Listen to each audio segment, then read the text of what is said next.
출애굽기 21장 종에 관한 법. 너희가 지켜야 할 법은 이렇다. 만일 너희가 히브리 종을 사면 그는 6년 동안만 너희를 섬길 것이며 7년째에는 그가 몸값을 지불하지 않아도 자유로운 몸이 될 것이다. 그가 결혼하지 않고 홀몸으로 왔으면 홀몸으로 나가게 하고, 종으로 팔려올 때 아내와 함께 왔으면 나갈 때도 그의 아내와 함께 가게 하라. 만일 주인이 그에게 아내를 주어 그 여자가 자녀를 낳았으면 그 여자와 아이들은 주인의 소유가 될 것이며 나갈 때는 그 남자만 나가야 한다. 그러나 그 종이 주인과 자기 처자를 사랑하므로 혼자 나가서 자유로운 몸이 되고 싶지 않다고 말하면 주인은 그를 재판관 앞에 데리고 가서 문이나 문설주에 기대어 서게 하고 송곳으로 그 귀를 뚫어야 한다. 그러면 그가 평생 그의 종이 될 것이다. 만일 사람이 자기 딸을 종으로 팔면 그녀는 남자 종처럼 자유로운 몸으로 나갈 수가 없다. 만일 그 여자가 자기를 아내로 삼고자 하는 사람에게 팔렸으나 그녀를 산 주인이 그녀를 좋아하지 않으면 주인은 그녀가 다시 팔려갈 수 있게 해야 한다. 그러나 주인은 그녀와의 신의를 저버렸으므로 그녀를 외국인에게 팔 권리가 없다. 또 주인이 자기 아들의 아내를 삼기 위해서 여종을 샀으면 주인은 그 여종에게 딸과 동등한 대우를 해야 한다. 그가 또 다른 여자와 결혼하게 되면 그는 전처에게 의복과 음식을 제공하고 부부관계를 소홀히 해서는 안 된다. 만일 그가 의복과 음식과 부부관계 이 세 가지 일을 이행하지 않으면 그 여종은 몸값을 지불하지 않고서도 자유로운 몸이 되어 나갈 수 있다. 폭행에 관한 법. 사람을 쳐서 죽인 자는 반드시 죽여라. 만일 누가 고의성 없는 우발적인 사고로 사람을 죽이면 그는 내가 정한 곳으로 피신할 수 있다. 그러나 계획적으로 다른 사람을 죽인 자는 내 단으로 피신했을지라도 그를 끌어내어 죽여라. 자기 아버지나 어머니를 치는 자는 반드시 죽여라. 누구든지 사람을 유괴하면 그 사람을 팔았든지 자기가 데리고 있든지 그 유괴범을 반드시 죽여라. 자기 아버지나 어머니를 저주하는 자는 반드시 죽여라. 만일 사람이 서로 싸우다가 한 사람이 돌이나 주먹으로 상대방을 쳤으나 그가 죽지 않고 자리에 누웠다가 후에 일어나서 지팡이를 짚고 걸어다닐 수 있으면 그를 친 사람이 형벌은 면할 수 있다.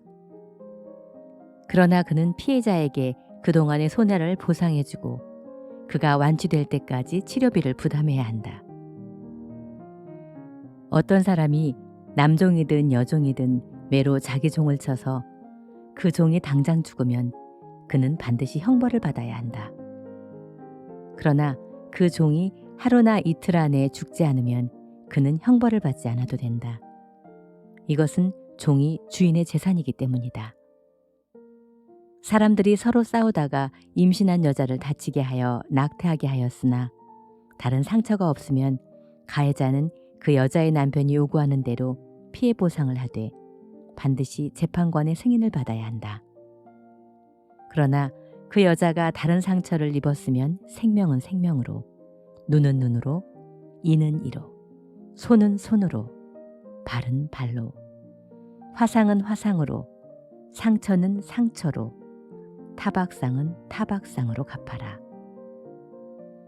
어떤 사람이 자기 남종이나 여종의 눈을 쳐서 못쓰게 하면 그 눈에 대한 보상으로 그 종을 자유롭게 놓아주어야 하며, 만일 남종이나 여종의 이를 쳐서 부러뜨렸으면 그는 그 이에 대한 보상으로 그 종을 자유롭게 놓아주어야 한다. 짐승 단속법. 만일 소가 사람을 들이받아 죽이면 그 소는 반드시 돌로 쳐 죽이고 그 고기는 먹지 말아라. 이럴 경우 그 소의 임자는 형벌을 받지 않아도 된다. 그러나 그 소가 들이받는 버릇이 있어 그 임자가 경고를 받고도 소를 단속하지 않아 사람을 받아 죽였으면 그 소를 돌로 쳐 죽이고 그 소의 임자도 죽여라.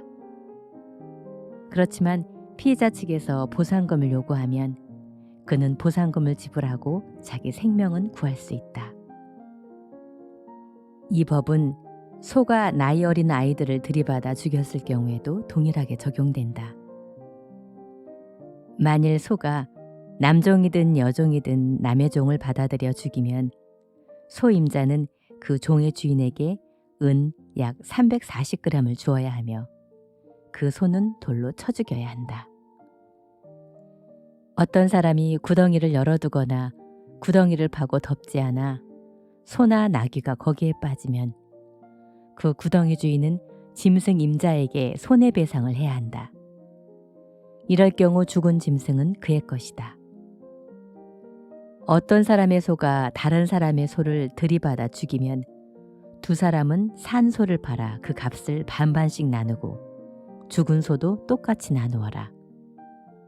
그러나 그 소가 본래 들이받는 버릇이 있는 줄을 알고도 소임자가 소를 단속하지 않았으면 그는 산 소로 그 손해를 배상해 주어야 한다.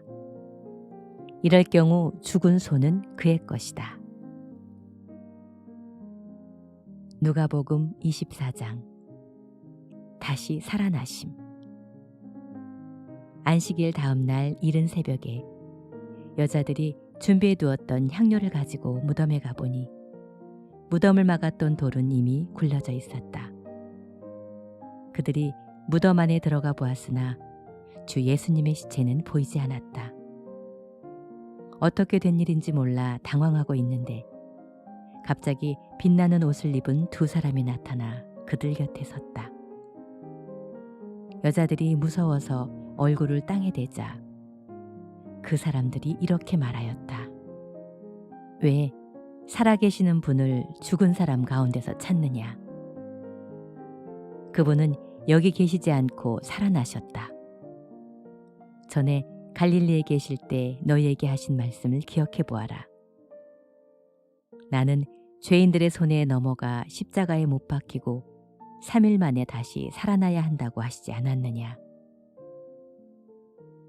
그제서야 그들은 예수님의 말씀이 생각나서 무덤에서 돌아가 이 모든 일을 11제자와 그 밖에 여러 사람들에게 알렸는데 그 여자들은 막달라 마리아와 요한나와 야고보의 어머니 마리아였다. 그리고 함께 있던 다른 여자들도 이 일을 사도들에게 알렸으나 그들은 이 말이 허튼 소리 같아서 믿지 않았다. 그러나 베드로는 일어나 무덤으로 달려갔다. 허리를 굽혀 안을 들여다보니 모시천만 놓여 있어서 그는 이상하게 생각하며 집으로 돌아왔다. 바로 그날 두 제자가 예루살렘에서 11km쯤 떨어진 엠마오라는 마을로 내려가면서 최근에 일어난 모든 일에 대하여 서로 이야기하고 있었다. 그들이 서로 이야기하며 토론하고 있을 때 예수님이 가까이 가셔서 그들과 동행하셨다. 그러나 그들은 예수님을 보고도 알아보지 못했다.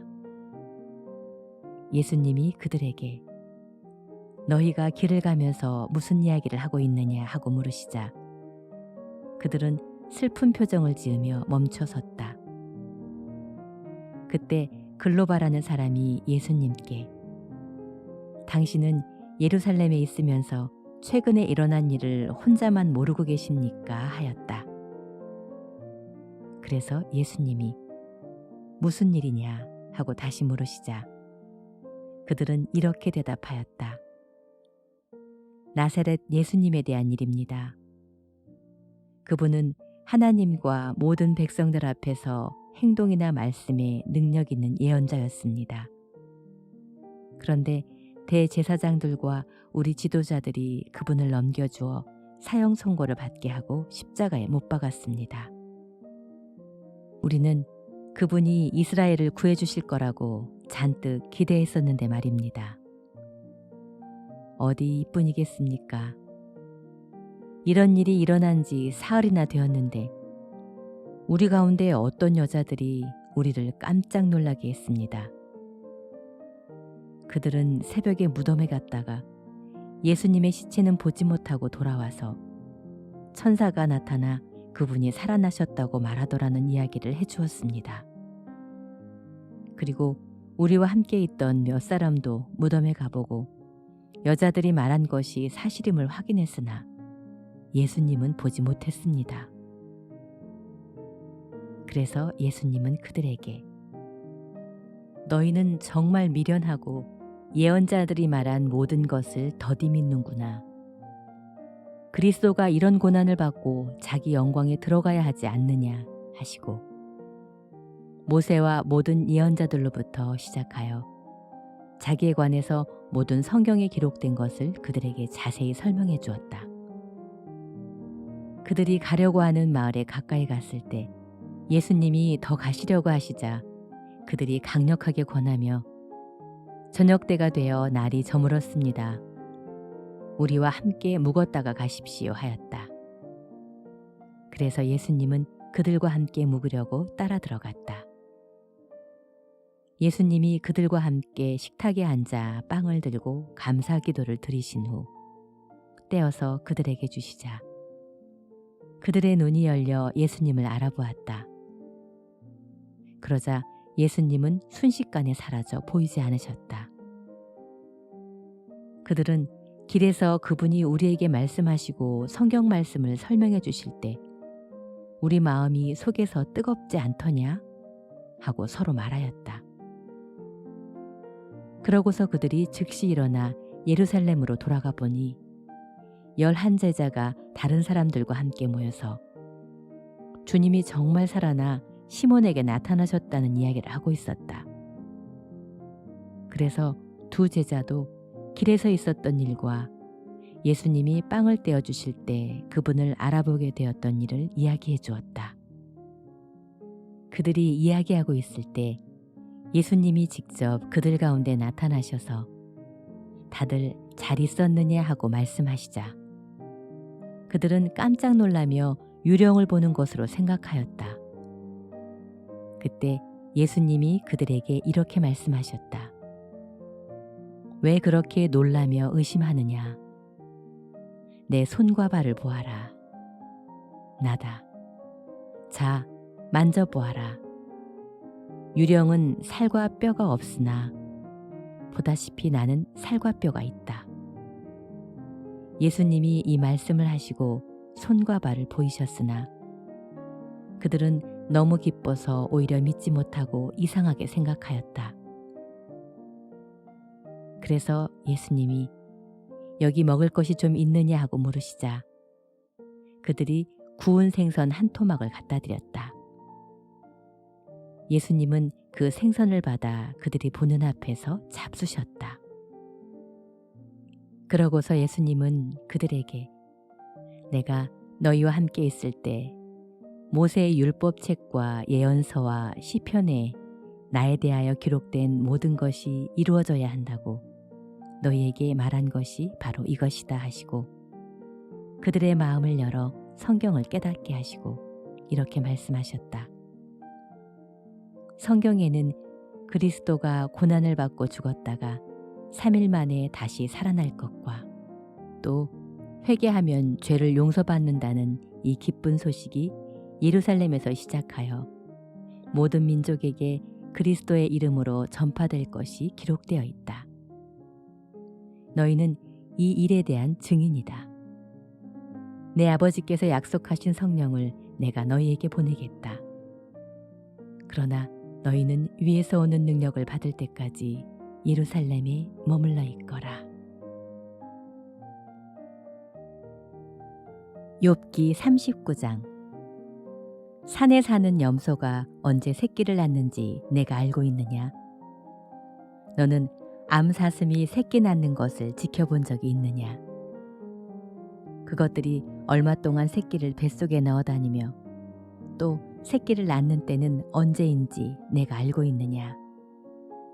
그것들이 몸을 구부리고 일단 새끼를 낳으면 그 고통은 끝나버리고 그 새끼들은 빈들에서 건강하게 자라다가 어미 곁을 떠나 다시는 돌아오지 않는다. 누가 들나귀에게 자유를 주었으며 누가 그것을 풀어놓아 마음대로 다니게 하였느냐. 내가 그것들에게 들을 주어 집을 삼게 하고 그것들로 염분이 많은 땅에 살도록 하였다. 여기는 도시의 떠들썩한 소리를 싫어하며 몰입꾼들이 외쳐대는 소리도 들으려 하지 않는다. 그것들에게는 산이 목장과 같아서 거기서 푸른 것을 찾는다.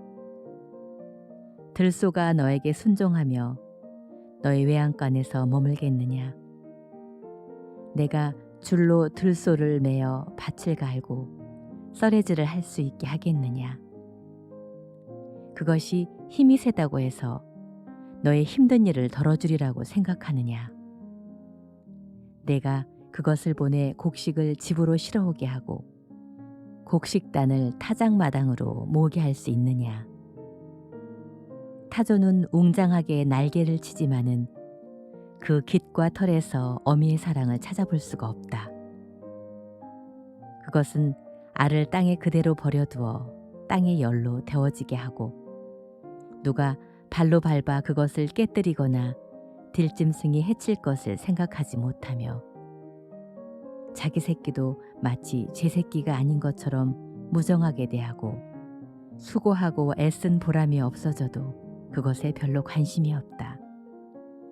이것은 내가 타조를 어리석게 하고 지혜를 주지 않았기 때문이다. 그러나 타조가 날개를 펼치고 뛰어갈 때는 말과 기술을 우습게 본다.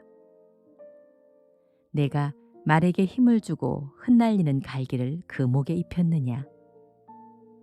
내가 말을 메뚜기처럼 뛰게 하였느냐. 그 위험 있는 콧소리는 두려움마저 느끼게 한다. 말은 앞발로 땅을 힘차게 차며 전쟁터로 달려나가면서도 두려움을 모르고 칼과 맞서도 피하지 않는다.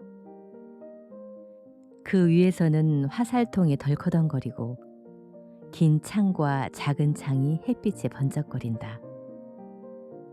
그것은 나팔 소리가 나면 미칠 듯이 앞발로 땅을 차고 달려나가며 나팔 소리가 날 때마다 콧소리를 내고 멀리서도 전쟁 기미를 알아차리며 싸우는 소리와 지휘관들이 명령하는 소리를 다 듣는다. 매가 하늘 높이 솟아올라 남쪽을 향해 날개를 펴고 나는 것이 내게서 배운 지혜 때문이냐. 독수리가 높은 곳에 집을 짓는 것이 내 명령 때문이냐. 그것은 높은 절벽에 집을 짓고 살며 험한 바위산이 그의 요새이다. 독수리는 거기서 먹을 것을 찾아 멀리까지 살핀다. 시체가 있는 곳에는 독수리가 모이며 그 새끼들도 거기서 피를 빨아먹는다. 고린도후서 9장. 성도들을 돕는 일에 대해서는 내가 다시 여러분에게 말할 필요가 없습니다. 나는 여러분의 열심을 잘 알기 때문에 여러분이 지난해부터 이 일을 준비했다고 마케도니아 사람들에게 자랑까지 했습니다. 그래서 많은 사람들이 여러분의 열심에 대해서 듣고 자극을 받아 헌금을 하게 되었습니다. 그리고 내가 형제들을 보내는 것은 우리가 이 일에 대해서 여러분을 자랑한 것이 헛되지 않고 내가 말한 대로 여러분이 헌금을 미리 준비하도록 하기 위한 것입니다. 만일 마케도니아 사람들이 나와 함께 가서 여러분이 준비하지 않은 것을 보면 여러분은 말할 것도 없고 우리가 그처럼 믿었던 일에 크게 부끄러움을 당할 것입니다. 그래서 나는 이 형제들이 먼저 여러분에게 가서 여러분이 전에 약속한 헌금을 미리 준비하게 하는 것이 필요하다고 생각했습니다. 이렇게 미리 준비해야 축복의 헌금이 되고 탐심에 좌우된 억지 헌금이 되지 않을 것입니다. 많이 뿌리면 많이 거둔다. 적게 뿌리는 사람은 적게 거두고 많이 뿌리는 사람은 많이 거둔다는 사실을 기억하십시오. 각자 마음에 작정한 대로 바치고 아까워하거나 억지로 하지 마십시오. 하나님은 기쁜 마음으로 내는 사람을 사랑하십니다.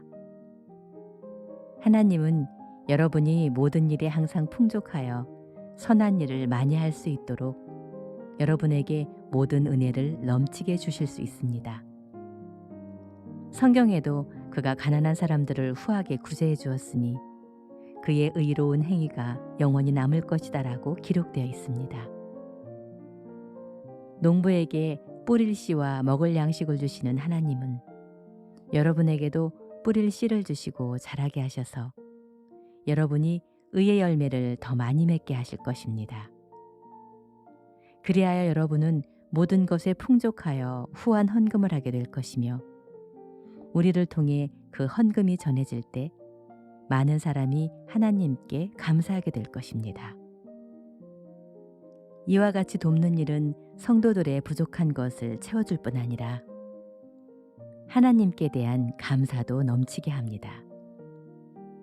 여러분이 하고 있는 이 봉사의 직무는 여러분의 고백처럼 여러분이 그리스도의 복음에 순종하고 있다는 것과 그들뿐만 아니라 모든 사람에게 여러분이 후한 헌금을 한다는 증거가 되어 그들이 하나님을 찬양하게 될 것입니다.